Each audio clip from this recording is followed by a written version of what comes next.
नमस्कार, स्वागत है आप सभी का ग्लोबल अड्डा। आप देख रहे हैं, मैं हूं आपके साथ पुनीत मिश्रा। दरअसल हो क्या रहा है कि ईरान में बहुत कुछ हो रहा है, प्रदर्शन हो रहा है। खामनेई साहब भी नमूदार हुए कल।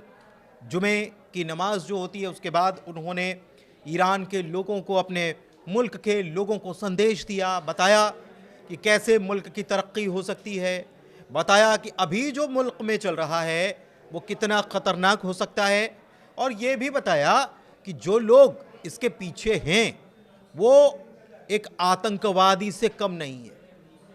और ये सब इसलिए हो रहा है क्योंकि ईरान में प्रदर्शन हो रहे हैं बड़े पैमाने पर, लोग सड़कों पर उतर आए हैं, लोगों की मौत हो रही है।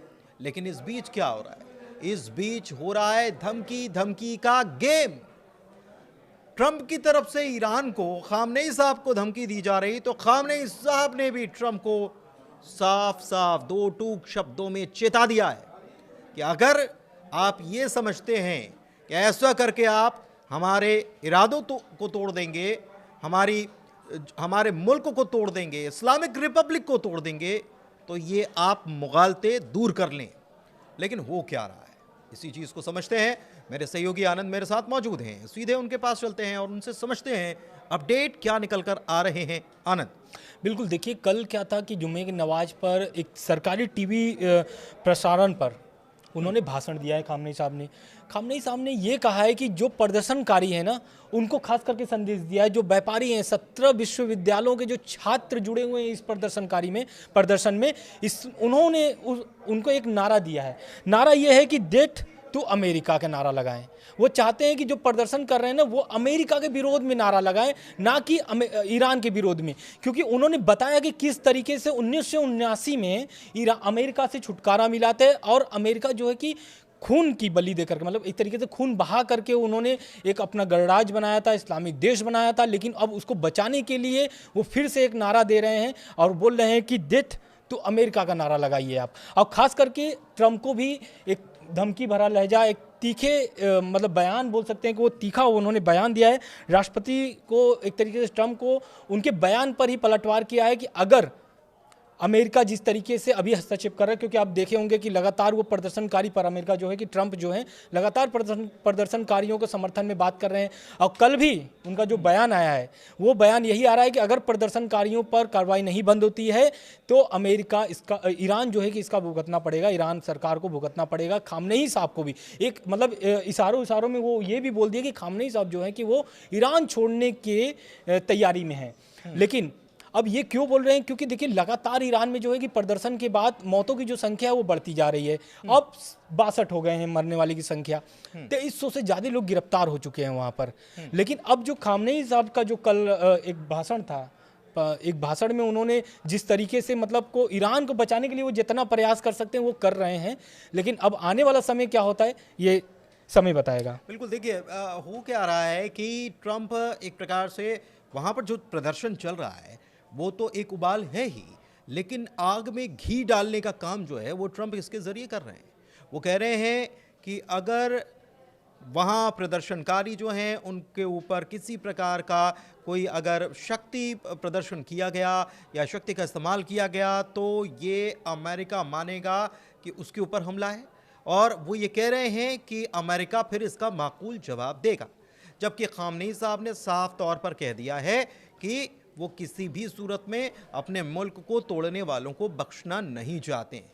लेकिन दिलचस्प बात यह आनंद कि ये बात कहकर कि खामनेई मुल्क छोड़ सकते हैं, ये बात कहकर ट्रंप ने ये कोशिश की है कि वहाँ पर माहौल और गरमाए, और ये अगर ख़बर फैल जाती है कि खामनेई मुल्क छोड़ सकते हैं तो और ज़्यादा प्रदर्शन को और हवा मिल सकती है, ख़ास तौर पर रेज़ा पहलवी के समर्थकों पर। बिल्कुल, लेकिन देखिए क्या है ना कि अभी हम लोग कल क्या बताए थे कि 88 शहरों में जो कि प्रदर्शन चल रहा है, लेकिन अब कुछ ऐसी एजेंसियां हैं जो बोल रही कि 185 शहरों में, मतलब 185 शहरों में ये फैल चुकी है प्रदर्शन, और खास करके खामनेई के विरोध में। और रजा पहलवी की अगर बात की जाए तो रजा पहलवी ने जो चाल चला है, मतलब वीडियो के जरिए और प्रदर्शनकारियों को एक तरीके से एक नारा भी मैंने कल जैसा बताया था कि एक नारा भी चल रहा है कि पहलवी वापस आएंगे। इस नारे पर भी खामनेई ने एक तरीके से निशाना साधा है कि वही पहलवी हैं जिसको सत्ता से बाहर निकालने के लिए खुमैनी साहब ने एक मतलब इस्लामिक क्रांति की थी ईरान में, और वो इस्लामिक क्रांति को फिर से वो याद दिला रहे हैं कि अगर आपको ईरान बचाना है, क्योंकि आपको भी पता है कि किस तरीके से प्रतिबंध लगे हुए हैं, रियाल जो है कि वो 14 लाख प्रति डॉलर हो गया है। मतलब वहाँ पर मुश्किलें इतनी सोचना भी, मतलब आप एक सोचेंगे भी तो रूह कांप जाएगी कि कितनी महंगाई हो गई वहाँ पर। मतलब $1 का अगर भारतीय मुद्रा में देखें तो 91 रुपए के आसपास का अगर आपको सामान लेना है ना, आसपास इसको मान सकते हैं, तो आप समझिए कि उसके लिए 14 लाख रुपए ईरानी मुद्रा, 14 लाख रियाल आपको चुकाने होंगे। तो वहाँ की तनख्वाह भी आपको सुनकर हैरानी हो सकती है, क्योंकि आज आनंद और हम चर्चा भी कर रहे थे कि वहाँ तनख्वाह कितनी है। तो वहाँ कहने को हो सकता है कि किसी की तनख्वाह जो है वो 50 लाख हो या 1 करोड़ हो, लेकिन उसमें ख़रीदा क्या जा सकता है, सवाल ये भी तो है। और कोई अगर महंगा आईफोन अगर किसी को लेना है तो फिर उसे कितनी कीमत चुकानी पड़ेगी, इस चीज़ को समझना ज़रूरी है।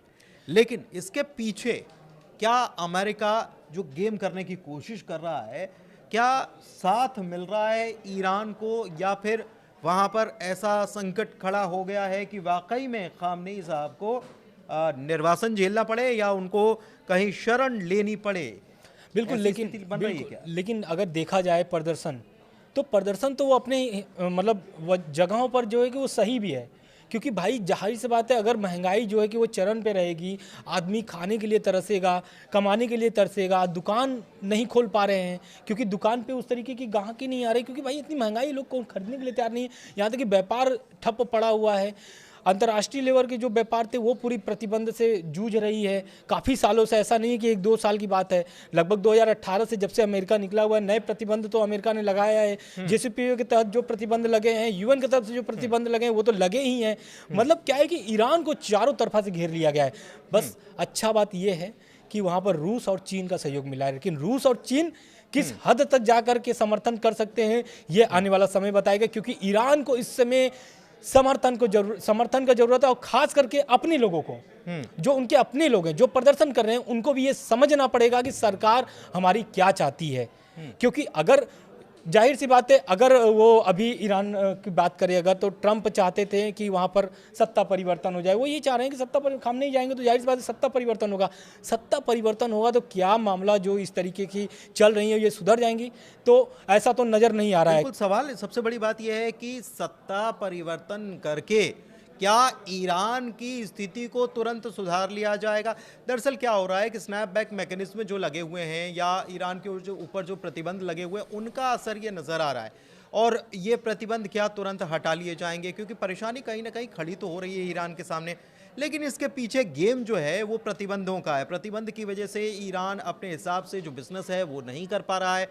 बिजनेस नहीं कर पाने की वजह से वहाँ की स्थिति लगातार बिगड़ती चली जा रही है, और सत्ता परिवर्तन होने से क्या ये स्थिति में अचानक से सुधार देखने को मिल सकता है? सवाल सबसे बड़ा ये है। लेकिन इसके बीच जो मुस्लिम मुल्क हैं उनकी खामोशी सबसे बड़ा सवाल खड़े कर रही है कि आखिर जो ईरान के साथ होने की बात कहते थे अब वो खामोश क्यों हैं। हालांकि भारत इस पर पैनी नज़र बनाए हुए है, और भारत कूटनीतिक तरीके से ही हर समाधान की बात कहता है, और भारत की तरफ से ये कहा भी जा रहा है, ईरान को भी कहा जा रहा है कि आप अपने लोगों से बातचीत कीजिए और उसका हल निकालिए, ताकि हिंसा में जो लोगों की जान जा रही है कम से कम उसे बचाया जा सके और ईरान वापस अपने रास्ते पर चल सके। बिल्कुल, लेकिन एक खबर और आ रही है। खबर एक ये भी है कि जो वहाँ के विदेश मंत्री है ईरान के, वो अब्बास अराक्ची, वो भारत के दौरे पे आने वाले हैं। अच्छा, क्यों दौरे पे आने वाले हैं? उनको तो पाकिस्तान भी मतलब जा सकते थे और मुस्लिम कंट्री में भी जा सकते थे, भारत क्यों आ रहे हैं? क्योंकि उनको भारत से जो है कि अब वो आस जगा रहे हैं कि भारत कुछ सहयोग कर सकता है। अब्बास अराक्ची के आने की खबर सामने आ रही है कि भारत दौरे पर अब्बास अराक्ची इस बीच आ सकते हैं। कब आएंगे अभी डेट क्लियर नहीं हुआ, लेकिन अब्बास अराक्ची आ रहे हैं। लेकिन अब मानना ये होगा कि मुस्लिम जो कंट्री है वो इस पर क्या कर रही है। क्या अब्बास अराक्ची भारत से क्या पाकिस्तान जाएंगे? क्या और मुस्लिम कंट्री में जाकर के समर्थन जुटाने में प्रयास कर सकते हैं? कहीं ना कहीं अभी ईरान को समर्थन जुटाने की प्रयास में लगा हुआ है, और समर्थन वो चाहता है कि बाकी सारों देश से मिल जाए, लेकिन ट्रंप की जो रवैया है उससे बचने के लिए सभी देश जो है कि अभी खामोश नजर आ रहे हैं। ठीक है, अभी लेकिन सबसे बड़ी बात ये है कि आनंद जो बता रहे हैं, मुझे ऐसा लगता है, ये मेरा मानना है कि अब्बास अराक्ची भारत आ रहे हैं शायद संबंधों की दुहाई दें, शायद ब्रिक्स का हवाला दें कि ब्रिक्स के आप भी सदस्य हैं, हम भी सदस्य हैं। साउथ अफ्रीका में जो होने जा रहा है, केप टाउन में जो होने जा रहा है नौसैनिक अभ्यास, क्या भारत उसमें शामिल होगा? भारत की तरफ से अभी पत्ते नहीं खोले गए हैं, लेकिन यहां पर सवाल यह है कि क्या भारत ब्रिक्स का जो अहम हिस्सा है उसी पूरी मजबूती के साथ इस मसले पर ईरान के साथ खड़ा होगा? क्योंकि ईरान के साथ खड़ा होने का मतलब साफ है, अमेरिका आपके ऊपर आंखें तरेरेगा। भारत क्या इसके लिए तैयार है? ये आने वाला वक्त बताएगा। फिलहाल इस चर्चा को यहीं समाप्त करते हैं। आनंद और मुझे दीजिए इजाजत। धन्यवाद। धन्यवाद।